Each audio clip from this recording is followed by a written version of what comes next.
Solomon kind of goes off the path a bit, but he does get back on the path eventually.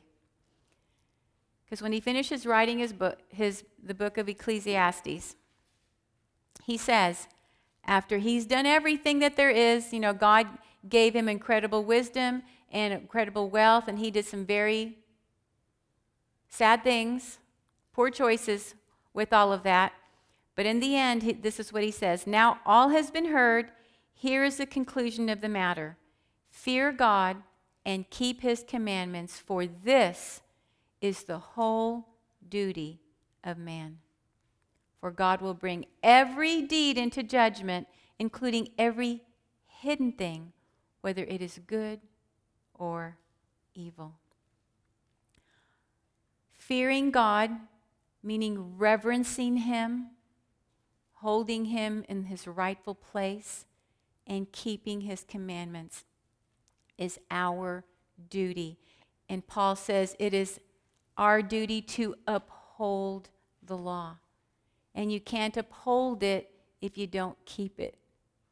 You can't just say, oh yeah, that law, it's really a good law.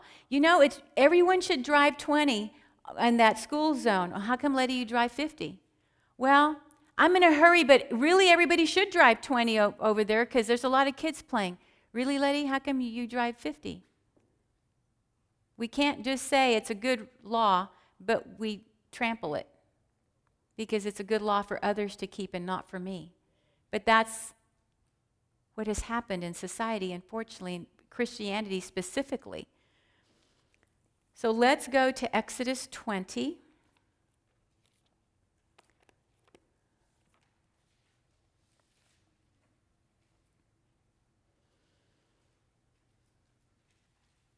We'll have time at least just to start on the first commandment.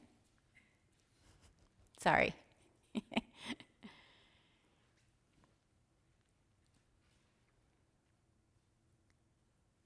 We'll look at a little bit of history surrounding the commandments as we go through here, but I just want to go right into the first one because it sets the tone for all the rest. If we don't get the first commandment, we cannot possibly make any sense of all the rest of them. Verse 2, and I'll start. And God spoke these words, I am the Lord your God who brought you out of Egypt, out of the land of slavery. You shall have no other gods before me. Let's start with just those very first, 6 words. I am the Lord your God. Personal. I am your God, Suzette. I am your God, Irma. I am your God, Diana. I am your God, Heidi. I am your God. He is speaking it to each individual as well as corporate. I am your God. And has he not led us out of Egypt? He has led us out of Egypt, and he wants to take us to the promised land. We are on our way, dear ones, to the promised land. We will not go there if he is not the Lord, my God. He has to be my God.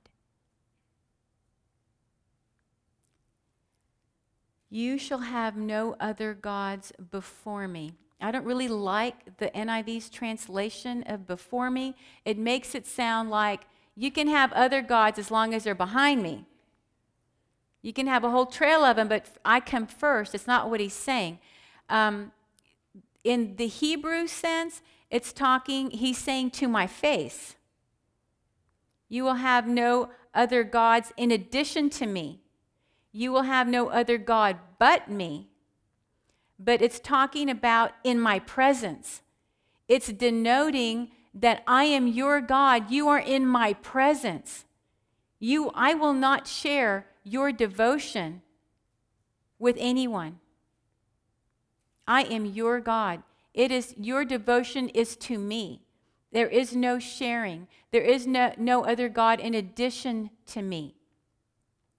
And he is saying, that we don't add him to our life. He is our life. That is why worship has become something that Christians do once a week, because God is not their life. He's part of my life. God is part of my life.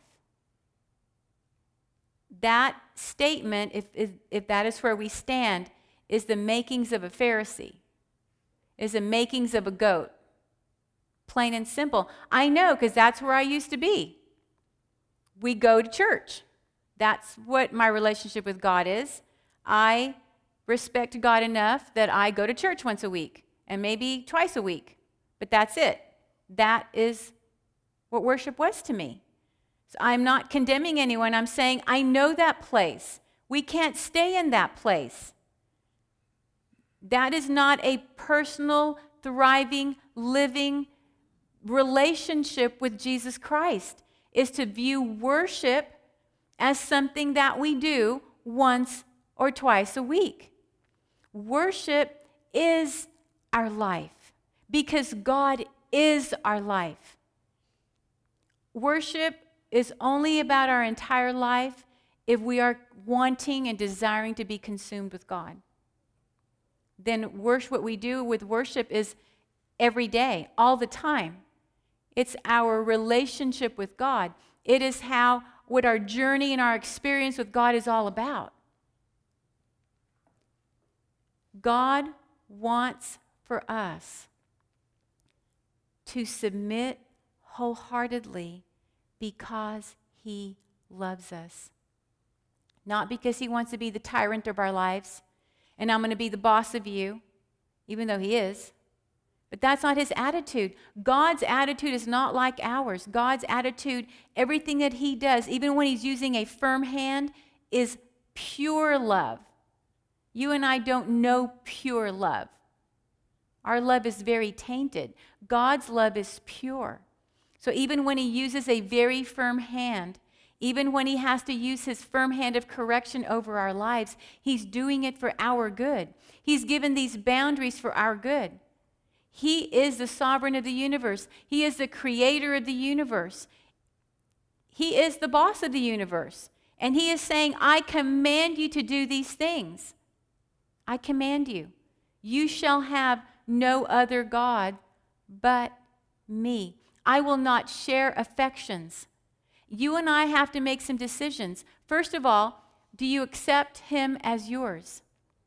Blessed assurance, Jesus is mine. Jesus is mine. Isaiah 43, fear not, for I have redeemed you. I have summoned you by name. He knows my name. He knows my name. Personal. He's a personal God. What an amazing journey I know each one of you are having with your Lord. Your personal God. Accept him as mine, and then we set our affection on him. To learn to love him with all our heart, mind, soul, and strength. And when we desire to do that, he pours so much love into us that we are able to love others as ourselves. We don't get love for others unless we love him first. He gives us, it's astounding to me how unselfish God is. He doesn't just want for us to love him, and he gives us what we need to love him because we're not capable. Don't get nervous in your seats this morning thinking, if you only knew what was going on in my mind, Letty, oh, I know. Same thing that goes on in my mind. I know. Romans 7, wretched. Wretched. But you know what? Knowing that you're wretched is a great place. It means God is huge in your eyes. When God is little, we become Pharisees and we look at what we can accomplish on our own. Have you noticed all the things I've done?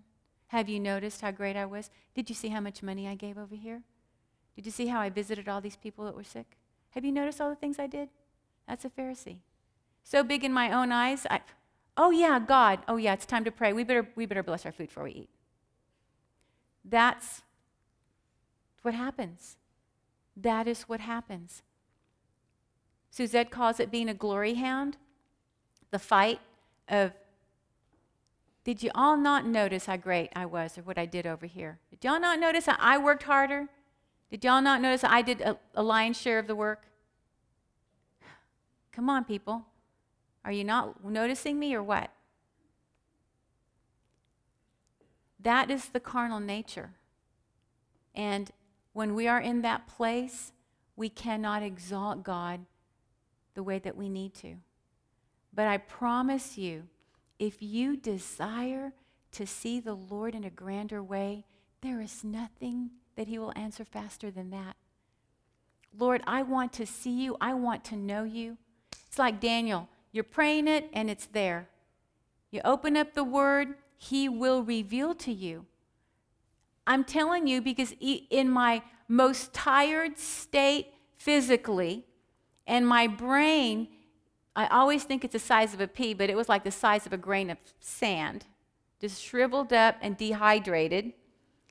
God can still infuse his presence, his wisdom, his strength, everything that I need to glorify him, to recognize him, to praise him, to thank him, to get on my knees to him. He is amazing.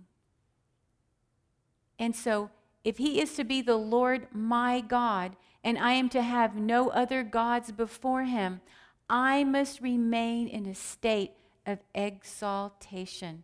So I will see sin clearly, and see my place and myself clearly. Down here on the ground, not elevated up here, floating around over everyone else. Knowing the Lord personally changes everything. It changes our relationship to how we see God's law. We see the law as a safe place. We want to be in that place at all times. We don't want to do God any harm. And we know, and as we go through this, if you have never thought about how God dissects everything beyond, because it's very easy for us to go into Pharisee mode. I mean, if I just name 10 things, you'll be going, oh, I don't do that, I don't do that, I don't do that. I'm not like all those other people out there. It's who we are. We have to fight against that. But when we look at what's behind every one of the commandments, we will feel like less than a half of a grain of salt. Because God will be so grand. Grander than he is now in our eyes. By beholding, dear ones, we are changed. What are we beholding? Who are we beholding? In today's world, if you turn the TV on to pretty much any channel in the month of September, there are hundreds of ball games going on. And people are cheering to their, more than they lose their voice cheering, because they worship sports. Worship sports. And they give everything to be at every game and know every stat and know every player, and that is their life. And I'm not dissing sports. There's music.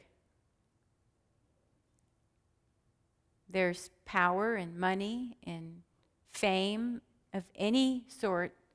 Oh, that person that's up there getting all the glory. I wish I was that person.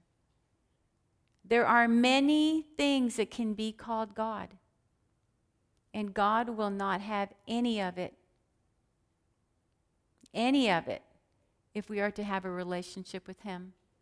Because we will be like Lot's wife. We will truly not want to leave Egypt, Sodom, and Gomorrah.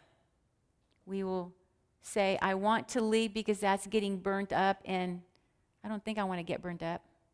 But I really wish it wasn't getting burnt up because that's where I want to live. That's where I want to be. Think of it. Think when God says, I led you out of Egypt, do we want to stay out of Egypt? Do we truly want to stay out of Egypt? Because those that love God do not want a hardened heart and do not want to live against what God says. And as we go through these commandments, you and I will have an opportunity to look at how we relate to each one of the commandments, how well we really know what God is saying not to do, and the boundaries that God has set. How important is it for us to uphold God's law? God amazes me also in the fact that he has 4 laws that tell us what love for him is, and 6 that define what love for others is. Isn't that just like God? Wow. He is absolutely amazing. So, do we choose to adore God with humble adoration? That is the question that we will have before us as we go through this study. May the Lord bless you. May he continue to grow your desire to hunger and thirst after righteousness. Because, dear ones, time is short. May we not give up our post in being watchmen on the tower as we seek a deeper relationship with Jesus Christ.